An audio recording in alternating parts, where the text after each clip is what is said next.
बिस्मिल्लाहिर्रहमानिर्रहीम अस्सलाम वालेकुम। इस वीडियो में हम बात करेंगे प्रोडक्ट रैंकिंग के बारे में, एक ऐसे तरीके के बारे में जो कि रिसेंटली हमने एक एक्सपेरिमेंट किया था, उसमें हम कामयाब रहे।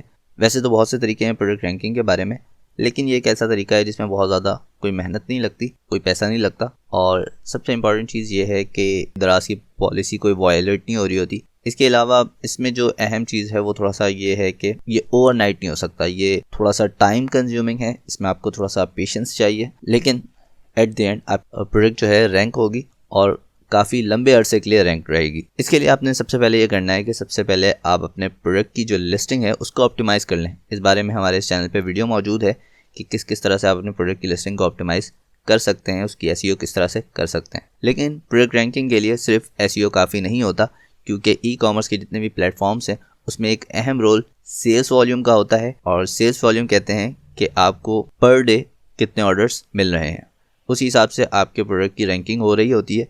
अगर आपकी बहुत अच्छी ऑप्टिमाइजेशन है लेकिन किसी और सेलर को एक दिन में आपसे ज़्यादा ऑर्डर मिलते हैं, तो बहुत मुमकिन हद तक चांस है कि उसका प्रोडक्ट आपसे ऊपर रैंक करेगा। तो इस वीडियो में हम एक्चुअली सेल्स वॉल्यूम से रिलेटेड ही बातें करेंगे। प्रोडक्ट लिस्टिंग ऑप्टिमाइजेशन की बात करना यह है कि आप उस प्रोडक्ट की प्राइस जिस प्राइस पे आप सेल करना चाहते हैं वो सेट कर दें। उसके बाद set the lowest price in the campaign. जो भी कैंपेन आ रही है वीकली, उसमें आप अपने प्रोडक्ट को ऐड करें और उसमें लोएस्ट प्राइस लगाएं, यानी कि ऐसी प्राइस जो कि बहुत मार्केट कॉम्पिटिटिव हो, यानी कि उससे कम में कोई ना सेल कर रहा हो या एटलीस्ट उतने में ही फाइनल लोएस्ट प्राइस हो। तो जब आपकी प्राइस कैंपेन में लो होगी और कैंपेन की वजह से उसकी बूस्टिंग होगी तो आपको अच्छे ऑर्डर्स मिलेंगे। जब आप कैंपेन में ऐड कर देंगे लोएस्ट प्राइस पे तो उस पर ऑर्डर्स भी आने लगेंगे, और जब उस पर ऑर्डर्स आने लग जाएंगे तो आमतौर पे सेलर्स ये करते हैं कि जब उस पर ज़्यादा ऑर्डर्स आने लगते हैं वो ये देखते हैं कि यार इसमें मुनाफा कम हो रहा है, लिहाजा इसको बंद कर दो या ज़ीरो कर दो इसका स्टॉक। ऐसा आप बिल्कुल भी ना करें। ऐसा करने की सूरत में आपके प्रोडक्ट की रैंकिंग बिल्कुल डाउन हो जाएगी। आपने उसको सोल्ड होने देना है हत्ता कि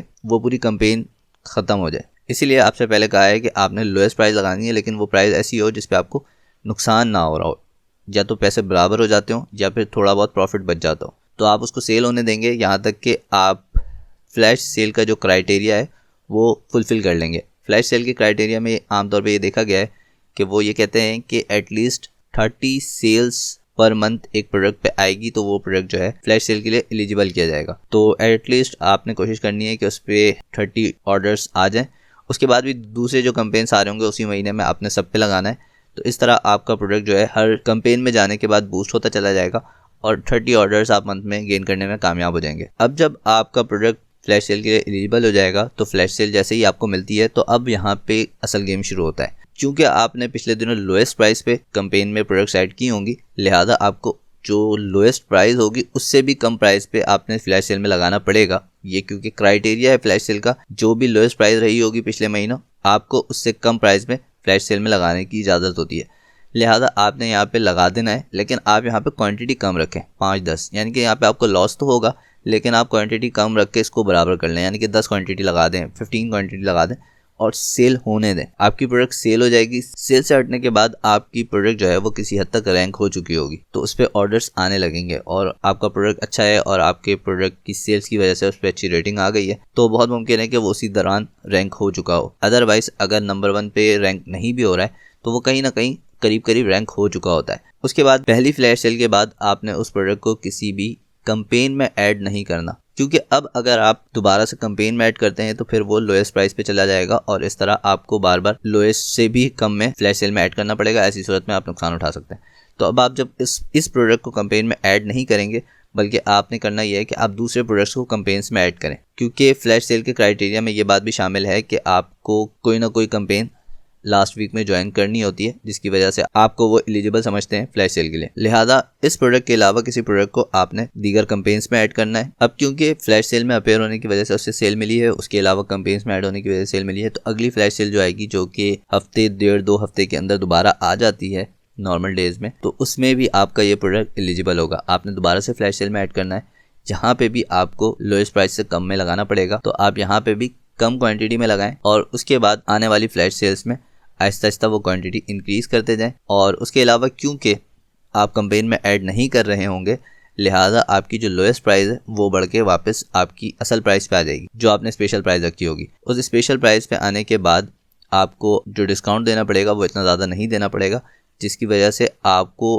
अच्छा प्रॉफिट हो रहा होगा प्राइस पे। तो अब यहाँ पे एक और गलती लोग ये करते हैं कि वो अपने प्रोडक्ट्स की जो क्वांटिटी होती है फ्लैश सेल कैंपेन के लिए वो बहुत ज़्यादा रख देते हैं, 200, 300, 400। तो याद रखें जो प्रोडक्ट फ्लैश सेल पे लगी होती है उसमें भी रैंकिंग का सिनेरियो होता है, और वो ये होता है कि जिस प्रोडक्ट की क्वांटिटी कम रह जाती है वो ऊपर होती है। तो आपने यहाँ पे भी इस बात का ध्यान रखना है कि आप इतनी ज़्यादा क्वांटिटी ना रखें, बल्कि यहाँ पे आपको आइडिया हो चुका होगा कि फ्लैश सेल पे आपको कितने ऑर्डर्स आ सकते हैं। तो आपने उस अंदाजे के मुताबिक आपने एक क्वांटिटी सिलेक्ट करनी है और फिर उसी हिसाब से आने वाली सेल्स में आपने वो क्वांटिटी सिलेक्ट करते जाना है। फ्लैश सेल में आपने क्वांटिटी बहुत ज़्यादा भी नहीं रखनी और बहुत कम भी नहीं रखनी। तो अब यहाँ पे आपको अच्छी सेल भी मिल रही होगी और सेल की वजह से आपको प्रॉफिट भी अच्छा हो रहा होगा और आपकी प्रोडक्ट भी रैंक हो जाएगी। इस तरीके को हमने अप्लाई किया था 4 से 5 प्रोडक्ट पे, जो कि अभी रैंक हो चुकी है, और ये तकरीबन 5 से 6 महीने से ये प्रोडक्ट रैंक है, जो अच्छा मुनाफा भी दे रही है और वो मुस्तकिल हर फ्लैश सेल में ऐड भी हो रही है। तो ये एक तरीका है, आप इस तरीके से भी अपने प्रोडक्ट्स को रैंक कर सकते हैं। इसके अलावा और भी तरीका है जो हम आने वाली वीडियो में जिक्र करेंगे। यहाँ पे आपने एक बात का बहुत ध्यान रखना है कि आपने अपने प्रोडक्ट की जो रेटिंग है और जो रिव्यूज़ हैं उसको मेंटेन करना है। आपके प्रोडक्ट की रेटिंग 4 से कम नहीं आनी चाहिए किसी भी सूरत में। अगर आपका कस्टमर आपको कोई बैड रिव्यू करता है, बैड रेटिंग करता है, तो आप उसकी वजूहात को देखें और उसको रिजॉल्व करके उसकी रेटिंग को सही रखें, मेंटेन रखें। अदरवाइज 4 से कम रेटिंग की सूरत में आपको फ्लैश सेल के लिए अप्रूवल नहीं मिलेगा। उम्मीद है आपको ये वीडियो समझ में आ गई होगी। मजीद इस तरह की वीडियोज़ के लिए हमारे इस चैनल को सब्सक्राइब करें। मिलते हैं अगली वीडियो में, तब तक अपना ख्याल रखिएगा। अल्लाह हाफिज़।